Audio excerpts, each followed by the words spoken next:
remember what he had seen. What had happened was too important. He needed his audience to remember the horrors of the terrible slaughter he had witnessed and participated in at the Battle of Fontenoy. He writes, "Let not that accursed day be counted in the calendar of the year. Rather, let it be erased from all memory.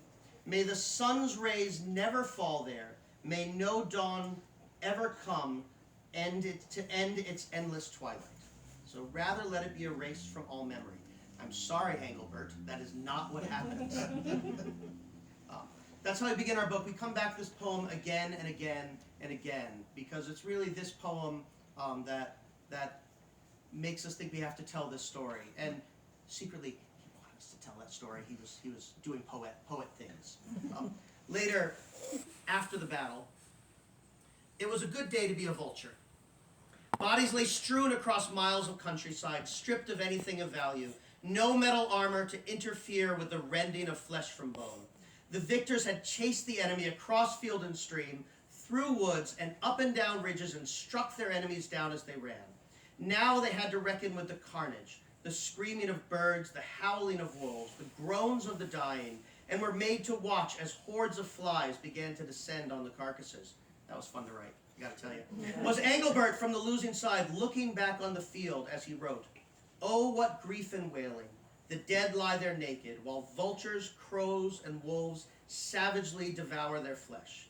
They shake since they lack graves, and their corpses lie there to no end." But there's a lot of fun stuff in this book, too. So we have this poem, we have this battle, but getting there and then getting out of there is actually what the story's all about. I think that's enough. I mean, I could read all of it, but I'm not. Let's chat. Let's chat. All right, so if you haven't read David's first book with Dr. Matt Gabriel, it was called The Bright Ages, and it was an amazing takedown of those who think the period between the 5th and 14th centuries was barbaric and ignorant enough to be called the Dark Ages. But in this one, you've chosen to narrow your focus down. Bright Ages covered nine centuries and covered Europe and Constantinople, the Near East, the Far East, the Muslim North Africa, and this one you've narrowed it down to really one nation, one family, even one battle. So what made you want to narrow the focus down that much? Yeah, I don't know about want to, it just seemed like the next step, right? So my first proposal, we wrote The Bright Ages. A lot of people, a lot of authors, they write sort of small books first, and then they come up with it, they have to work their way up to sell the big idea. In many ways, this is like there's a market out there, right? This is an easier book to sell. It's one story. That's much more, an editor knows how to put their arms around that and imagine what it looks like. The Bright Ages was a much more complicated thing, but we did it, and it happened, and a lot of people read it, and that was pretty great. I wanted to then write The Dark Ages, 1307 to today. That was my proposal, but Matt did not want to write it, with good reason in that we don't really know anything about the 1700s or 1800s. Probably stuff happened during it, but we would have to read a lot of books that we hadn't already read. So we just spent a lot of time just sitting around, sometimes quite literally, like fishing. He doesn't replace you, it's okay. Because he doesn't live here. But just sitting around talking, just sort of telling each other stories about the Middle Ages that we had encountered in our 30 years of being medievalists, that we were just thinking about. What stories are there? What stories haven't been told, certainly, especially in ways that reach big publics, but even stories that haven't been told that much to medievalists. And really, it was this battle that Engelbert says, can we all forget about it? But again, he's writing that because he wants us to remember that. Poets are really, really frustrating that way.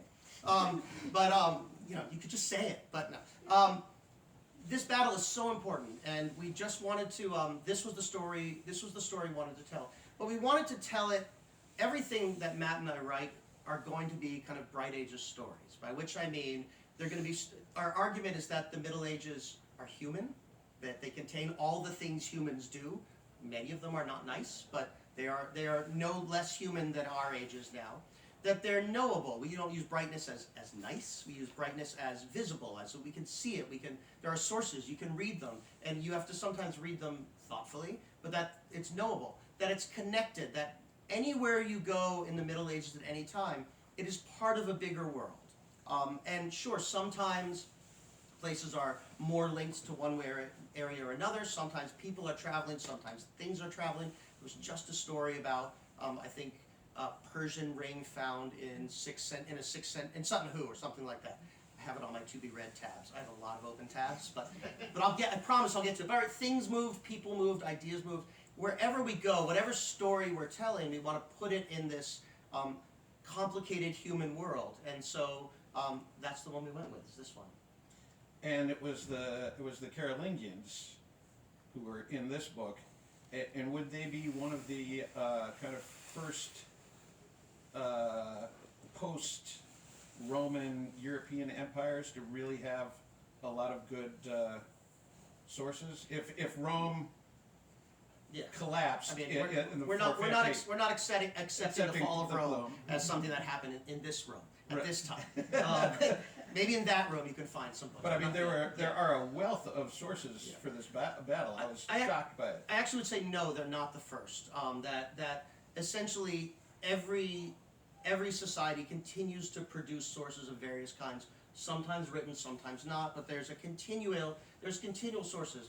But it is true that the Carolingians, in case not everyone is up to date on that, we have the Franks, a people that emerge in the aftermath of the retreat of Western Roman authority over northwestern Europe. There's lots of people there, but the Franks, for a number of interesting reasons, you can read just in the introduction, it's not what this book's about, managed to build a fairly substantial society. By the time we get to the Carolingians, which are the second major dynasty, we also have an intellectual reform movement that sometimes people call the Carolingian Renaissance. And if you've read the Bright Ages, you know I'm opposed to the whole notion of Renaissance, like I'm opposed to the fall of Rome and many other such things like that, because I'm kind of a curmudgeon. But that doesn't mean that things. Okay, I'm totally a curmudgeon. Kind of was doing a lot of work in that sentence. So, but there are things that happen, and the intellectual reform movement, Renaissance or not, is a thing that happens. And just what that means is that more people are literate, more people are putting more resources into writing things down because there are more readers, there are more secular readers, there are more readers of all genders. There's just more. There's an attempt to organize an empire in part by making lists of things that you find on estates in ways that was not true of previous state building enterprises in that era. So we do have a lot. We have a lot written down that allows us to tell stories in a different kind of way. Yeah, you told me that the Carolingians were a very literate people. And I noted that you had some of your sources were not from official government scribes or something. Yeah. They were just the elites, the landowners, the wives were writing letters, and in their own hand they That's weren't right. being transcribed. Yeah, I think there's a lot of text produced all the time. I mean, that's basically my feelings. There's a lot of text produced all the time in all the eras, and then random things happen in terms of random and intentional things happen in terms of what we can access today.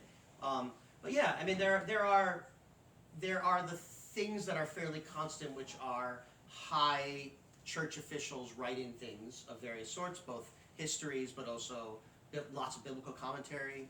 Matt, my co-author, is really an expert in how people read the Bible in this era and in the centuries afterwards, which is a thing you can be an expert in. And in fact, you need to be an expert in. It's really important. But they also just people writing other things, including this nobleman, after a battle, we really think, we don't know, but we really think within hours or days or weeks of this battle, sitting down, and what does he do? He writes a poem. And it's an incredibly literate poem. We actually don't go into this particularly in the book because nobody cares about, well, you care.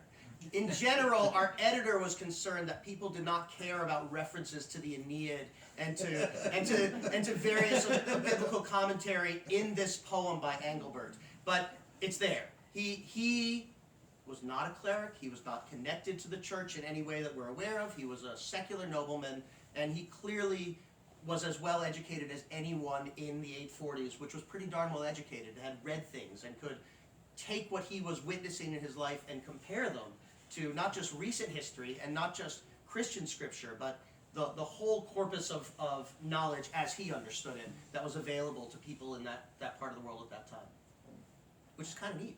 That's very I think neat. it's neat, yeah. And Yeah. considering people called it the Dark Ages, that's Someone should write a book about someone that. should write a book about that. Yeah.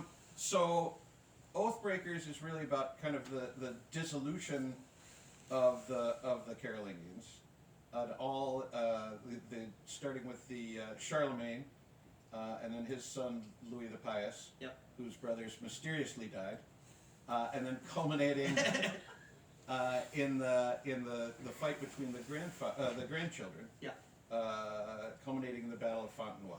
Now, why is that battle important, both to that time period and to what came after?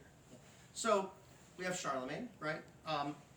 I actually don't think any of them killed their brothers, but they definitely killed some other people. Charlemagne has a brother. His brother has two little young nephews. Charlemagne's brother dies. We actually don't think Charlemagne was involved in that. People do die. But the nephews then kind of vanish from the sources. And we actually do think, like, that's not an accident. We think Charlemagne killed his nephews. You know, princes in the tower sort of thing, but I guess 8th century, late 8th century. And then Charlemagne's whole marriage plans change, that he reorganizes everything he's going to do once his brother conveniently dies, but not, I think, because of murder, and then the nephews just vanish. And his wife also just vanished, so not nice. There's no plan to, like, they're not building something we'd imagine a state, right? They're not building something that we would think of as a kingdom where the goal is to just hand it over intact to each generation, to the eldest of each generation, to kind of build something that's a thing you just hand over intact, right? The pattern is if you're an elite, you acquire what you can, and you divide it among your male children. And you also take care of your female children. You also take care of your bastard children in different kinds of ways. So this is the normal thing, but Charlemagne happens to be the only surviving legitimate son of his father, Pepin the Short. There's a lot of Pepins. Everyone in this book is named Charles, Pepin, or Louis, pretty much, and it's really annoying. It's really annoying. And Bernard. And Bernard. Only one guy's named Bernard. Actually, there's two guys named Engelbert, which is a little weird. But most of the main characters are Charles. Charlemagne is Charles, Louis, or Pepin. So then we get the grandson. So Louis then is also, by chance, the only surviving legitimate son of Charlemagne, in part because Charlemagne lives a long time. So, like, people die, and Charlemagne doesn't, so Louis is the last one of the brothers. But also, it also means that Louis was never the one who was kind of being groomed along the way. Louis is, Charlemagne's in Aachen, and so I'm dyslexic, I'm totally pointing the wrong directions. But as I imagine a map, Aachen is up here, and Louis is in Aquitaine way down here. It's actually kind of a long distance. He's not at the court, he doesn't know the courtiers there. He doesn't know the powers that be in Charlemagne's circle. That means when Louis takes over, there's a big upheaval as Louis tries to get rid of those people and put his own people in. That's where we meet Bernard. But then Louis does have a plan to divide up the empire. It's just not a plan that's going to work. It's not a plan that takes into account, like, people being people and people wanting things. It's not a plan. He gets everyone to swear that they're going to do it, but then he has a second marriage to a woman named Judith, and Judith has a son who they named Charles. And Charles is kind of a big loaded name if you're the great grandson of Charles, of Charlemagne, right? So we have these people here who don't agree on what's supposed to happen, and have been launching soft coups off and on for quite some time, which maybe we'll get to, and finally they enter at this battle. What's so interesting about the battle is, first of all, it is like our one. We've been having civil wars and coups and fighting throughout this book. We have it throughout the book. This is the only time where we have like the big armies meeting on either side of the field and charging each other. There's one. There's been little ambushes and yeah, murders and executions. Plenty of that, right? And threatening. There are moments where big armies meet, and then one side says, "Oh, you're right, I surrender," or runs over a river and says, "Haha, you can't cross," or whatever. This is the only real battle of the Civil War where you have big armies coming at each other, and it could have gone any way. And there's no reason to think that, sometimes when you read about, I don't know, Alexander the Great, or I don't know, I don't have that all in my head. You can see, okay, well, this one military leader did this one brilliant thing, and it was, or they, the British had longbows, and that was always going to give them technological superiority over the guys who did not have longbows. None of that here. These are people it's a relatively evenly fought army, and it happens to go one way. And on that result, that's how the Civil War turns out. And the Civil War turns out in a way that really ends the viability of Charlemagne's empire continuing in the form it was. It limps along for a while, then it breaks apart, and then there's this new empire. You've probably heard of the Holy Roman Empire. That is not Charlemagne's empire, although he was crowned in Rome and called himself the Roman Emperor all the time. Holy Roman Empire is empire is kind of a contested term for medievalists, like the Middle Ages and the Renaissance and the Dark Ages and the fall of Rome. And, yeah. Anyway, my favorite description of the Holy Roman Empire is Voltaire's, right? Well, there's three things to remember. It's not holy, It's not Roman, and it's not an empire. Right. Other than that, it's perfectly named. Anyway, so it really does reshape the power dynamics in medieval Europe permanently. But it also then, it reshapes how people think about the power dynamics in medieval Europe. It reshapes how people think about not just that battle, not just the grandsons, not just happened, but how they think about Charlemagne, how they think the stories of Charlemagne, the role of Charlemagne. And frankly, it reshapes how we think about Charlemagne. There is this sort of idea that big empires are good. I don't want to say I subscribe to that idea, but if you're playing Risk, right, you want the big empire. So big empires are good. The Roman Empire was good because it was a big empire. Charlemagne was like, oh, now we've launched. Oh, wait, it fell apart. Failure to launch Empire 2.0, and then we have to go on forward from that. Again, like Fontenoy shapes the reason that happens, and it doesn't have to. Lothar is the eldest son, the one non-Louis, Pepin, or Charles. Thank you, Lothar. Lothar could have been the emperor. He could have had his brothers killed at various points. There are moments where he could have just extended it one more generation, and then who knows what happens. Lothar had a son named Lothar. Lothar the Second, right? We could see any number of things happening. So this battle really does, it is a real turning point. And finally, I know this is a long answer, nobody knows anything about it. Like, it is, when I talk to even other medievalists, it's not a battle that, I say Fontenoy, unless they're an early French medievalist, in which case it is, that people think of. They think of Agincourt, they think of 1066, right? They might think of the sack of Rome in 410, or the other sack of Rome in 1453, the other Rome. Right, there are 1099 in Jerusalem. There are these big battles that people might know about, even who are medievalists. And I would not think Fontenoy is really one of them that's on the list, but it is absolutely as significant and as dramatic as any of these other ones. That's a lot. Oh, it's great. Yeah. That's good stuff. So, one of the things that struck me in that is you talk about how, Lothar could have had his brothers killed. Yeah. And there was another moment where the brothers all get together and overthrow their father. And then a year, maybe 2 years later, their father is back as emperor. And not because he escaped and had raised an army and defeated his son. No, he just kind of refused to go refused to be a monk. Right. And eventually he was emperor again. And it's just a strange way that power works. And it made me think of, at one point we have this view of the Middle Ages like the comics with the guy with the hair, with the trench cut, and the Ivanhoe. Or you have nobles going around doing noble stuff, and the peasants never revolt, and it's a feudal system, and that's another word we're not. Yeah, we're not. So but then, kind of with like Joe Abercrombie and George R.R. Martin, we get the more realistic, where everyone is being raped and killed at every moment of the time, and in that view, the more realistic one, when the brothers won, they would have immediately killed their father. Or at least like thrown him in a dungeon on an island or something. Or Lothar would have immediately had his brothers killed. Right. Now this did happen as well, but it wasn't the norm. And we were talking about this today, especially in the Christian tradition. They would send them this, you have to do this penance. And then once you do the penance, then they have to be forgiven. So if you've taken over, you take the throne from your father, and you make him do this penance, and now he's done it.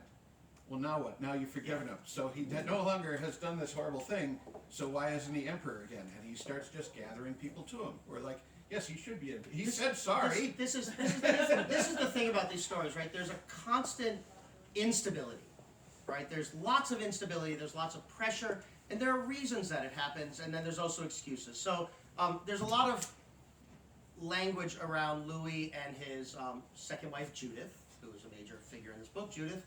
and then this guy Bernard. Bernard is a southern French noble who is sort of involved in saving Barcelona from a rebel and gets rewarded, but also is the new guard brought in to help clean out the old guard, and the old guard are not pleased about this, as you might expect. And so coups start, and there are accusations of witchcraft and seduction and all the other kinds of things that one might accuse, in particular, powerful women of. And it's not that these things are smokescreens. There seems to be a lot of tension around about whether the court is good, whether there's too much sin happening in the court in a way that is going to cause God to turn his gaze away from the Franks, who otherwise they see as the new Israelites, the new chosen people of God. So there's a whole idea of who the Franks are. There's a lot of, it's this big idea overarching this book. But then people take this idea and they launch coups and they do a lot of violence, but not at this elite level where there's a moment where Lothar, Louis, and Louis's other son, Pepin, we don't talk about Pepin because he dies, inconveniently, but fortunately he has another son named Pepin, who is involved in in the Civil War. So many Pepins. They win, but they cannot force Louis the Pious, and it's not that he was so pious. We just have to use their nicknames, or you won't know what I'm talking about. They can't force him to become a monk. They can force him to. He apologizes. He submits. He is humiliated publicly. He is ritually removed from power, but he's still right there. And they basically the language is you have to repent. And so he says, eventually, okay, I repent. And then they're like, crap, now what do we do?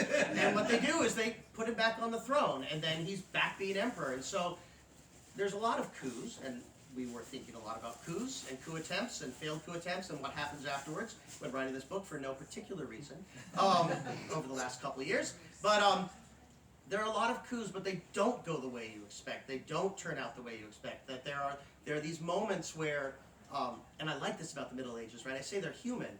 That doesn't mean that they're us. There are moments where their worldview, their understanding of what they're supposed to do, how things work, really is very different in ways that that takes a lot of work to unpack. So talking about the coups, Okay. I was when you first told me about this book, the first thing I asked you was, how does this story relate to today? Because I always believe that the best popular histories relate to something that's going on today. You study the past to more understand ourselves today. And do you remember what you told me? I don't. Oh, well, how convenient that you put it in the book. We did talk about this yesterday, and he asked me that, and I legitimately didn't. And he said, I'll read something. So this is essentially what you said to me, which was eventually, if you keep putting armies on the field, plotting targeted executions and murders, putting the pursuit of power over the common good, allowing the perpetrators of coups to carry on without serious consequences, the killing will begin. So what does that have to do with today? Exactly. And I was curious whether that, like I said, was that foremost in your mind when you picked the subject, or did it come up when you picked it? It was not foremost in our mind to pick the subject, but one of the things you're trying to do in my position is you're trying to figure out, ultimately, what will get you to buy the book, right? But before that, it's what will get an editor at a major press to buy a book. And telling them, this is a really cool story from the Middle Ages is insufficient. It should be sufficient, right? That should be enough. But, they're in business. They're trying to do something. And so it was never sold as, this is a warning for today. But it was, we've been thinking a lot about how societies fall apart. And how that, even more than just the violence, but like how you can be existing in a society that you think is stable, which the Franks, at least the elite Franks, absolutely were. They thought they were the chosen people. They had a sacred purpose. They had a narrative about who they were. They believed it, or at least they certainly acted like they believed it. But I think most people really believed it, that they were in a stable society. And then it falls apart so quickly. And it falls apart so quickly in part because the cracks in the foundations were there from the very beginning. In 751, the Carolingian dynasty takes power in a coup.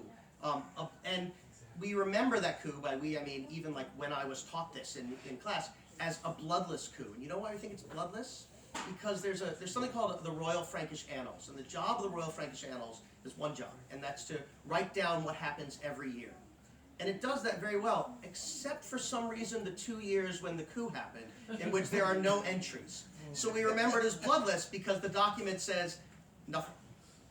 I don't think it was bloodless. Then the second Pepin in this book, Pepin the Hunchback, in 792, stages a coup against his dad, Charlemagne, and it fails. And again and again and again, when Louis the Pious takes power, he has his nephew in Italy blinded, which is a traditional merciful thing you do when you want to take someone out of power but not kill them, because killing them is bad. But then Bernard dies, right? So every step along the way, there are the foundations, the cracks in the foundations are there if you look for them. But they weren't looking for them. They were telling themselves a story that everything was fine, and then it all falls apart very quickly. And yeah, that was on our mind in 2022 when we started writing this, and it's on my mind today. For no reason in particular. No reason in particular. And we're all, that's struck me in reading medieval histories and Middle Ages history, is just how sloppy all these inheritances were. Yeah. Because there wasn't that again, when you think of the Ivanhoe Middle Ages, there's this system of how you give the kingdom to your oldest son. Right. And if you look at all the early kings and queens in Europe up until and through the Renaissance, the sons are always rising up against the father because they feel they should have more or something. And all of these inheritances are contested. Yeah. I mean, part of it is just like, France isn't a thing. The Duchy of Aquitaine isn't a thing that has like a boundary drawn around it and a chart of what all the properties are that get handed over as a token in a game. It's 10,000 things, and it's all negotiable. And that doesn't mean that they're not things that people want. It doesn't mean, oh, that's a castle, I want it. But you might well share it with people. You might break things up in terms of who controls what aspects of revenue. It's just it's a messy system that then we draw lines on a map, and we show them to people in middle school, which is when most people encounter the Middle Ages for about 2 weeks. In American middle schools, maybe 3 weeks. World history, 6th grade. That is mostly when people have the sum total of European medieval history in America, and they see a map, and they see a pyramid that shows king at the top and peasant at the bottom, and this is feudalism. It's not how it works. And so we get there, and this is one of the great sort of topics in medieval political history is state building and the rise of what's called administrative kingship. And we get to a point where eventually there are things like that. And if you're the Duke of Normandy, that comes with a certain set of powers and land and oversight in ways that are much more coherent, though probably less coherent than you think. And then once it's coherent, well then breaking it apart on inheritance doesn't make any sense. But until there, cutting off 2 of your sons from the kingdom also doesn't make any sense. That it's sort of just as sensible to say, all right, I've acquired all this, now we're going to break it up. And you get this, and you get this, and you get this. Which is, I want to point out, how inheritance mostly works today, right? If your parents, if you are fortunate enough to have parents who have assets, they probably don't just hand it over to their 100% over to their eldest child unless the youngest ones have pissed them off in some capacity, right? Which is also true in the Middle Ages, right? Like if they have assets, they probably divide them up among their kids. That is certainly the norm, right? And so why is that? I don't think that's any weirder than what's happening here. The stakes are a little different usually. But it's interesting when you look at it as just a family that owns this great swath of so territory. They didn't build a nation. That's right. Which is also interesting because some historians, especially in the 19th century, would point to the Battle of Fontenoy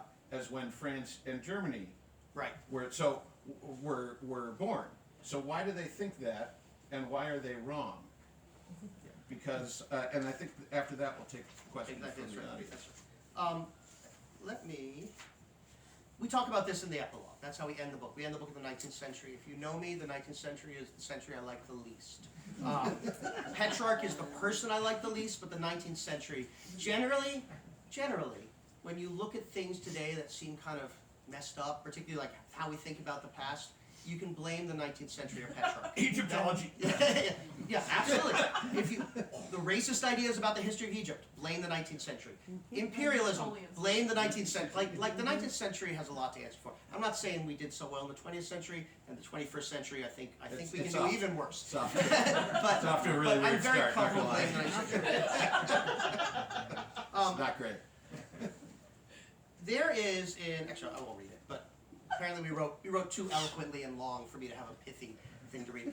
Right now in Fontenoy, if you go, which does sound like me, right now in Fontenoy, if you go, there is an obelisk, by which I mean like Washington Monument, but much smaller, right? Sort of because of Egyptology, Orientalism in this moment. And in the 19th century, in the I don't know, 19th century French history, I think it's the Third Republic.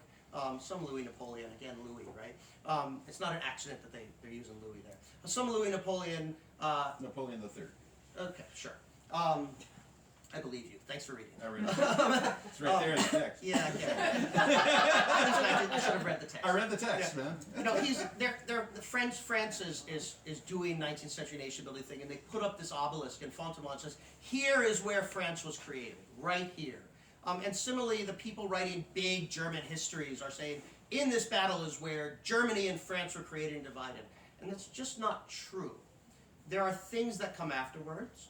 There are definitely people who are speaking German and people speaking French. And there's this famous moment, often actually grafted onto a different moment. There's this famous moment where Charles the Bald, the grandson, and his older brother Louis the German, another grandson, come together in the city of Strasbourg, and they fight some war games, which is nicely described in the sources. And then they swear oaths. They swear oaths to each other. And it's, this is called Oathbreakers. That chapter is called Oathmakers, which I feel ever so slightly smart about, because they've been failing to team up properly and to end the war. Even though they won this great victory, they then immediately go back to sort of deal with the problems in their homelands, and Lothar kind of revivifies a little bit. They come together and they swear this oath that no matter what happens, they will stand together. And if they fail to, their own people will be released from any fealty to their own prince. It's a very medieval kind of thing. And they trade oaths in French and German, and it's all written down in Latin. And this is a moment that a 19th century person can say, or does say, look, we've got the French, we've got the Germans, and then they fight a war, and then they divide up the emperor, and now we have an origin story for who we are. And it's an origin story for the 19th century tied up in language and culture and whiteness and power and it's a really good origin story for them. And it's just not what's happening. What's happening is that everybody there is multilingual. And they have a vernacular they speak most of the time, and they have other languages they're very comfortable in. And so it's important for them to communicate in these ways, but everybody there is multilingual. This is a complicated let's say multi-identity. I don't want to use ethnic, and it's all these words that we use now are kind of complicated, but it's a multi-identity society, which they're all very comfortable with. And like, right, let's really lock this oath in there by using all the languages at once. It's really much more about connection than about origin story for difference. But you can imagine if you're a 19th century German, it's like, you've got Germans with Louis the German. He's German. It's German. And then that's his name. It's right there in his name. So then all these things provide such a convenient myth. And that is, again, to go right back to your first question, that is what I'm saying when we're trying to tell Bright Ages kinds of stories, right? That there are these myths that people have grafted on in the Middle Ages. And when you read the histories, when you read the sources, when you think really hard about the sources, you don't just take what they say as truth, but you think hard about them, it gets a lot more messy. And that's really fun. That's really fun stories to tell. So, good. All right. Let's take some questions. Dex. Boom. Yeah. I'm going to be one of those annoying people who asks about process. I love talking. I had a lot of process questions. We just hadn't gotten to them, so I'm glad you're going to ask a process. Because, coming from academia, it can be really hard to write popular nonfiction. Yeah. Trade nonfiction for people who are not experienced. Yep. So what sort of challenges did you and Matt face, and what sort of ways did you figure out who your audience was, who you were writing to? Well, first of all, I think that as an academic writer, both of them, the prospect of people actually reading it was quite daunting to begin with. It is still weird for me in a commercial context, outside of a academic conference, which I was just at one, to have people who are interested in my books. It's still weird for me, and often actually a little overwhelming, like emotionally overwhelming. But I'm working on it. It's pretty great. I'm really grateful. When you teach, you go into a classroom, and you have an audience of, at best, semi-interested and semi-informed people. But semi-interested. You're halfway. You're there, right? They're semi-interested and they're semi-informed. You have real constraints, by which I mean your class lasts 50 minutes or 75 minutes, right? And if you might be talking about the most important thing that has ever happened, or at least something that a text that you love more than anything else. You might, it might be Beowulf, or it might be, the history of the Fourth Crusade. I spent 15 years trying to understand the Fourth Crusade, and I'm not sure I've ever had more than 2 classes that I've spent on it, by choice, right? Because it's the gig when you're teaching a class is to do what you're supposed to do, how you design the class. So you're taking a really big thing and you're thinking, I have this audience, I have them there for a minute, but I could lose them really fast. I certainly could lose their interest. So what are the things I'm going to do in that? That is what writing trade books is. Writing trade books is like going into a classroom.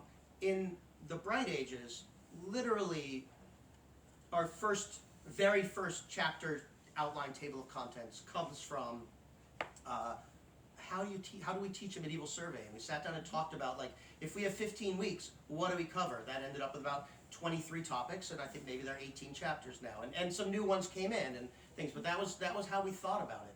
This is a little different because I will never get to teach a class on Saturday morning, June 25th, 8:41. Like, you don't get a whole class. I don't even one whole class session. That maybe. But again, we're just trying to tell a story, and we're trying to think, well, what does the reader really need to know? But I absolutely approach, I hope this is okay, popular trade book readers as I approach my students, trying to figure out where are you likely to be, and then how can I maybe move you a little bit with me towards things I know and things I'm interested in.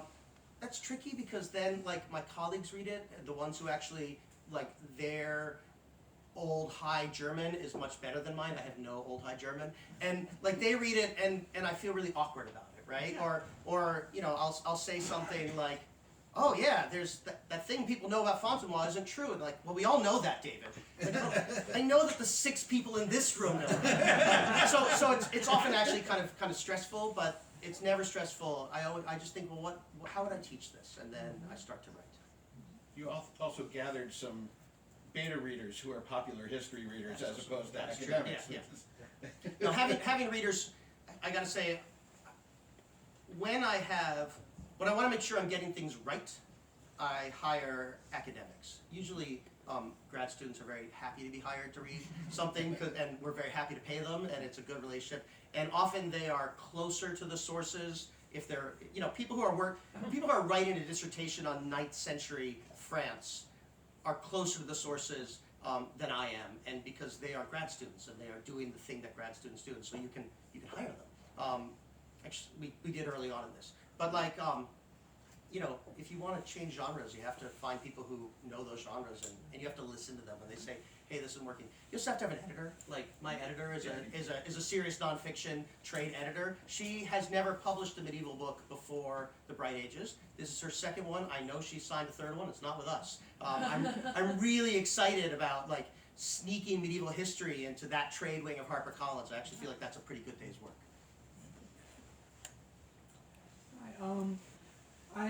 This is kind of like a long intro to the question, but history is often taught, especially like when you're very young, through like, this is where we are now, and now we look back, and like, this is how the stuff that happened in the past like has led to now. As in, like, a U.S. history class would focus on like, well, they had this idea, now that's like a really big deal now, so like we look at all that. How do you feel like the balance between looking at history like as people in that moment would have understood it, like, needs to measure up with like looking at history from like from where we are now, looking back at, and like almost as like a ladder from then?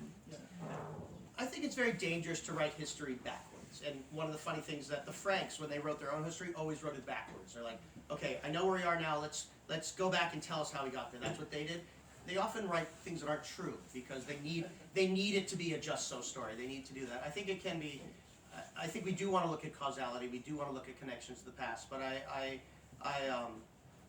well, we don't want to be as teleological, by which I mean we don't want to write history so that the end seems inevitable. I'm really interested in contingency. I want to show how people have choices, and they are constrained choices, but they make choices, and then those choices have results. And then there are the next people, and they make choices, those choices have results, and that does eventually get to us. And of course, you know, going back to the question of what does this book say to us today, we also have choices. And like sometimes the choices they made were to not kill each other, and that turned out really bad. I can't say like this is not a history in which I say peace is always the answer. Like had Lothar killed his dad Louis, or had someone pursued a little harder, or there's various moments in which one or more of the grandsons could have died. Like that would probably have been better for the winners. It probably would have been better for stability of the empire if that's our goal. And I'm not sure that is our goal. Right. But like Better for the Franks, not so great for the Stilling. Right. But so you know what I mean? Like I really want us to understand what choices do people have, how do they make those choices, how do they understand their world, and then what are the consequences. And playing that forward to today, I think eventually gets me where I want to be. Thanks, it's a good question. I think of it as you want to write the history as finding out how you got here, but not as if you were destined to get here. You're trying to explain how it happened, not, it's not, what was a manifest destiny. That's right. But again, medieval historians, they write that way all the time. And it's one of the things you have to really watch out for. Even to the point of one of ours puts Halley's Comet in the wrong year because, and fortunately we know when Halley's Comet came, right? We can count. But he puts it in the wrong year because it's better for his history if it shows up when a thing happens as opposed to 2 years before the thing happens. And like, it's usually not that obvious, but sometimes it is that obvious, and it's super great. And he doesn't do it because he's lying or trying to trick you, but because like that's how you write history. If you're a 9th century Frank, the comet's the wrong year. Well, it came in 837 instead. Okay, next. And keep going. And he's called the astronomer. That's one of the things I like about David and Matt's writing, is that they're very clear and really talk about in their books how they interpret these primary texts. Because primary sources are really they're the gold standard of history, right? There's a person right there viewing the events. But you can't just parrot what they say. You have to understand their viewpoint and what they're trying to do. And some of these, if someone's in Lothar's court writing a history, it's very different from someone who in Louis the German's court writing the same history. And you have to find the truth is somewhere in between those. And fortunately, we often have more than one source, which is really good. Except, again, like for the Battle of Fontenoy, where there's a lot of, we went up to the battle, nothing. And then we retreated from the battle, and these silences are really interesting in how, like, then you have to figure out. There's these moments in this book where I process question again, Dex. I switch into present tense. I can say we imagine, we can think this, and I say, we don't know. I'm going to give you my. I think even at one point we say, we've given you our best guess, because I want to tell you the story, and it's a pretty good guess, but it's also reading things in which they're comparing Lothar to Aeneas in the Aeneid. I mentioned that a lot. A lot of people read the Aeneid. They like that book. Pretty bestseller. Lothar was not, anything that Lothar is being described as doing that Aeneas also did, you have to be very careful about. That doesn't mean he didn't charge into battle and fight with a spear, right? It just means that we have to be thoughtful, and so it takes a lot of work. And I think that trade book readers, if you do that right, just like with my students, can get excited about that. It is definitely a point where there's a lot of discussion with our editor, and I mean that warmly. Like, she says, do we really need to know this, or can you just keep telling the story? And then we have a conversation. And I'm very happy with where the balance ended up in this book. So, yeah, David talked to me a lot about just the talks he's had with his editor, and she was really great about keeping them on track. And you got two academics, and you get, they have a tendency to go off on really interesting tangents. How dare you? Like I said, I had 8 questions planned, and we had like 3 of them, and I made up 4 new ones while we were here. So, because the tangents are interesting, but when you're trying to tell a focused story with an arc, you're trying to find, you're writing history, it doesn't necessarily have a plot and a through line, but people often need that to have a story and then ingest. So you're trying to find a through line without making it up, Yeah. which was not a constraint of 9th century and early history. They're very happy to make it They up. have to make it up in the right way, right? Yeah, David told me about something where you could. There was, I think it was a Greek, ancient Greek travelogue, and there's this whole section where the person definitely didn't go there, and everyone who read it knew he didn't go there. He included this section because it showed how educated he was and that he had read these myths of someone else. I think it was the Vinland Saga, in which at one point there's the Vinland Possibly. Saga. The Vinland Saga is a cool text you may have run across, right? The Vikings definitely did make it to North America. We have like lots of evidence, including this text. But at one point they go off and they see monopods, which are like one-legged Right. people, Yeah. and why is that there? Well, that's because ancient Greeks say you're going to find monopods, and they wanted to show off that they found monopods. Yeah. And that they do the ancient Greeks. That's right, They do that, yeah. there's a connection. They're to showing the- off there. Everyone wants to connect. Us reading popular history is exactly the same as them writing this. We all want to connect to our past in some way. Do we have one right here? Yeah, no. And how long are we supposed to go? We can take 2 or 3 more questions. Okay, Excellent. Just wave to us when Yeah, it's time. will do. Thank you. Yeah, go. Yeah, thanks for writing this book. You know, I think it's You're welcome. I did it for you. Well, no, you know, I'm a big medieval history reader. You know, especially I can't really use the primary text. It's a little tough. But so I guess my question is about this time period and what is going on with splitting up inheritances and things, and is that where does that come from? Is that more of a Roman tradition, or do you think that's more from the Frankish tradition? And then also, I guess you mentioned this a little bit, the term emperor there. Yeah. That came from Charlemagne, and what that actually meant, and why was, is kind of in dispute a lot from what I gather. But one of his sons did inherit that title, Yeah. and what that meant, and do you have any thoughts about that? So I have to tell you that I don't know anything about Roman inheritance laws.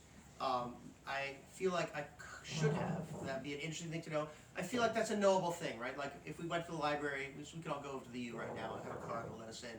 We could probably find books that would tell us, but I don't know. What I do know is that this kind of acquisition of resources and then dispersal both on family and also among sort of one's warrior band, I guess is the phrase I'll use right now, definitely does seem to be a Germanic tradition that then maps onto this kind of early state building in ways that that then result here in the 9th century, or really in the 8th century, and then the 9th, where I am on firmer ground. But that's a good question in terms of where that comes from. It's just, I really think it's important to understand that this idea that like the medieval world is divided up into units of property that then get handed over in inheritance is just not how it works. It's just not how it works. And even to the extent that like there is this moment where the Treaty of Verdun in 843 is the moment when the 3 brothers reach a settlement that they don't know is going to be the end of the war because they're just taking a break. But it turns out to be the end of the war for lots of reasons, some of them involving the Vikings. It's hard to wage a civil war in the east when you're being attacked by Vikings in the west. Like they're going to divide up the empire. And the first thing that they realize in 842, a year before this, they have no idea what's in the empire. So then they send people out to do a survey of the empire so that then they can bring all that data back and draw some lines. And on the one hand, it shows that they can conceive of drawing lines on a map. But on the other hand, it shows that like they don't have it. They don't know where it is. There's no master roll. There's no map on the wall with whose territory there. This is not Crusader Kings. And I like the game Crusader. I like the game Crusader Kings. I have done live streams with Crusader Kings. I think they're a really interesting company trying to do really interesting things. Also with a problematic name and problematic stuff as well. It's interesting, and I have spent plenty of time playing it. But that is not how it worked, and they know that's not how it works. Again, like they're interesting people. That's just not like there's no map to draw it up. So once you have that, then there's division. But there are things like titles, right? Like emperor. So Charlemagne becomes crowned emperor on Christmas Day 800 in Rome. Some of the sources say by surprise. No one should believe that. He has gone to Rome. There is a dispute about who gets to be the pope, and Charlemagne weighs in, and the winner then, by surprise, crowns him emperor. Who could have seen that? Yeah, on Christmas Day, right? But then, like, these titles matter, but they only sort of matter to the extent that they matter, which is to say, like, if you become president, right, certain kinds of powers accrue to you immediately. If you become king of England, certain kinds of properties and assets accrue to you immediately. If you become emperor, you get what you already have. And then you can use that to make claims on more. People may give you more in hopes of currying favor, but there's nothing, it doesn't mean anything on its own. There's no like set of powers. There's no right to tax. There's no right to raise soldiers. There's no right to do the things that we imagine states doing. And this is also true with titles like king or duke or count, all the way through until we get, I've said this phrase before, the rise of administrative kingship, in which there is an attempt to build a legal tradition in which these titles do have a kind of a meaning unto themselves. It doesn't mean it works when you claim them, but at least there's a theory of it. So Lothar, there is only one moment, and it seems to have just been a negotiating tactic, and it was like for 2 weeks, where the younger brothers, Louis and Charles, ever suggest cutting Lothar out. They always, the outcome is always that Lothar is going to be the emperor after Louis the Pious, and he is. The question is, what is that going to mean? And for Charles and Louis, the younger brothers, it means he doesn't get to tell them anything. That they get their territories. Louis wants really all the way to the Rhine River and also some of the crossings of the Rhine River. Charles wants most of what today we would consider France, and especially Aquitaine, which is under sort of there's contested there. So they want it, and they want it to be theirs, that they run, that they administer, that they divide amongst their heirs and amongst their backers and followers, and that Lothar can be emperor all day long, and they will acknowledge him as emperor, and they will swear fealty to him as emperor, and they want it to mean nothing. And so that kind of thing is more normal than not, certainly in the history of the early Middle Ages. And I think I think that you see this all the way back to the Romans, is that these terms that are monolithic to us and have one meaning, they were still arguing about what it actually meant, what an emperor actually did. Well, King in one area had a very different meaning, and Imperator was kind of like it was a Roman. It meant that you had command over a region, right? So it was a thing you were given. It did have a meaning, and you could give it and take it away, but it didn't mean anything like what it came to mean as the person who had Imperator over the whole thing. Which is why the early Roman emperors, as we call them, didn't call themselves emperor. They called themselves prince. The one thing we know about them is they were definitely not emperor. They would be appalled if you called them king or emperor, because Rome had no king or emperor.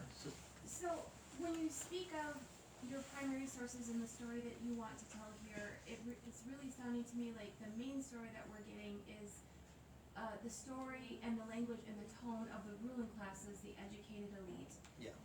Obviously, the people who were doing the writing. Yeah. You know, but are you able to pull any more information about what these primary sources say about what the common people were feeling, and how they viewed themselves as a whole people, or national identity, and how they viewed the emperorship or the kingship or anything like that? That is really hard for this period, but the answer is we have our best guess, right? So the way we find our best guess is one of the ways. So it was dangerous to just walk up to the emperor and say, "Hey, I think your wife is a witch and a fornicator, and you are cursed, and the reason that the crops are failing is because you are screwing around."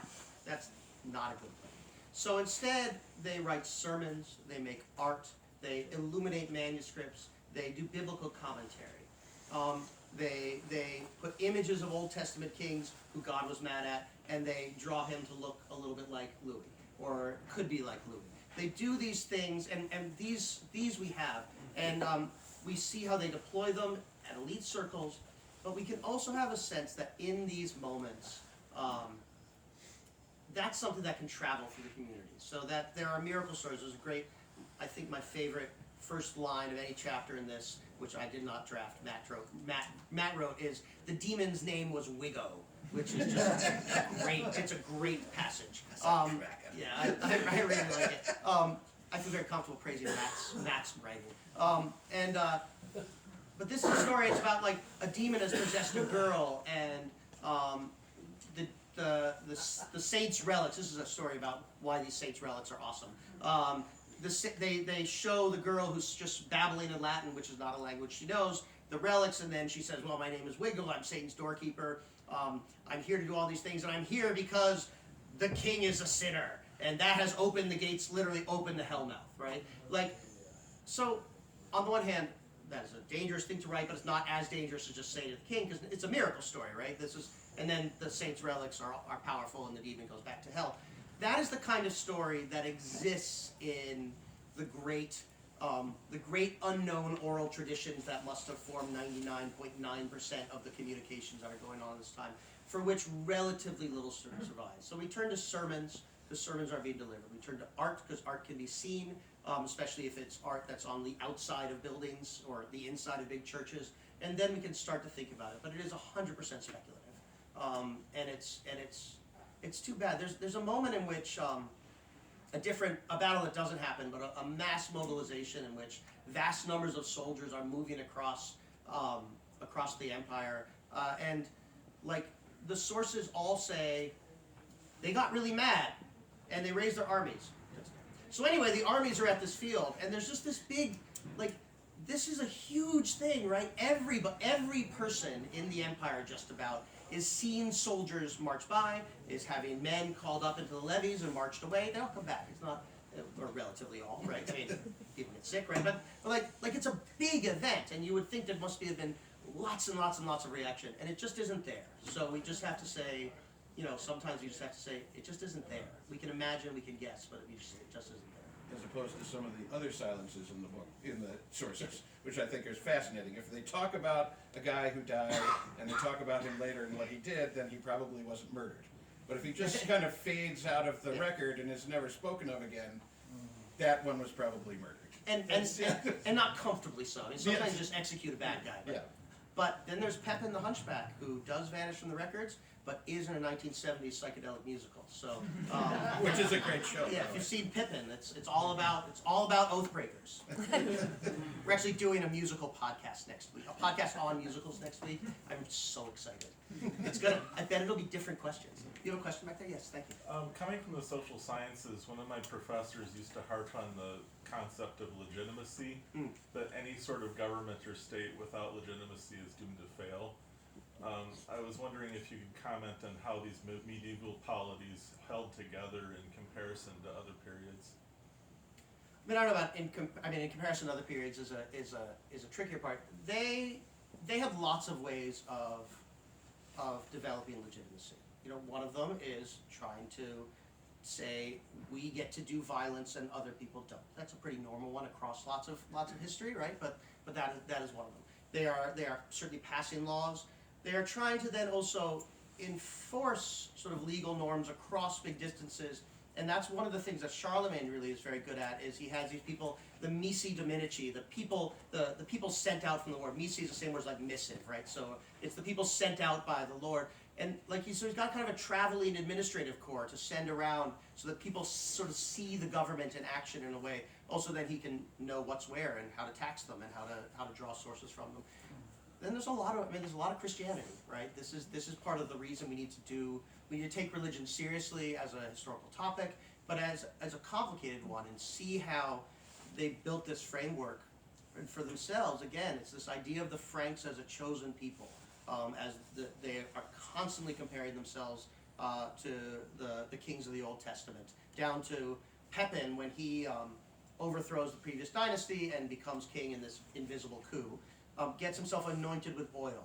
Nobody was getting anointed with oil anymore in Europe because that wasn't how the Germanic kings and other rulers at that time were doing legitimacy. But he needs to create a story in which it's okay to have overthrown a dynasty and taken this title of king. And where do you find it? He finds it in the Old Testament. He gets himself anointed with oil by a bishop.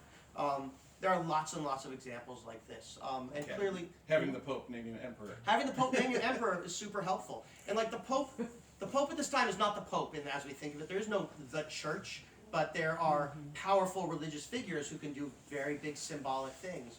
And people take them very seriously. But it also means, the flip side of that, is that when you have demons named Wiggo roaming the countryside, or stories about it, that undermines that legitimacy, right? Sacred legitimacy has two sides of the coin, and that means that also if things are going badly and people are telling a bad religious story, or if Halley's Comet is in the sky 2 years ago, and then a prince dies, you have to make sense of that, otherwise it undermines legitimacy. One of my favorite moments in Oathbreakers is when it's right after the big battle, Lothar has lost, goes back to Italy, and tells Goes to everyone, Aachen. or goes to Aachen, tells everyone, yes, I lost, but my brothers were killed there, so I'm the only Carolinian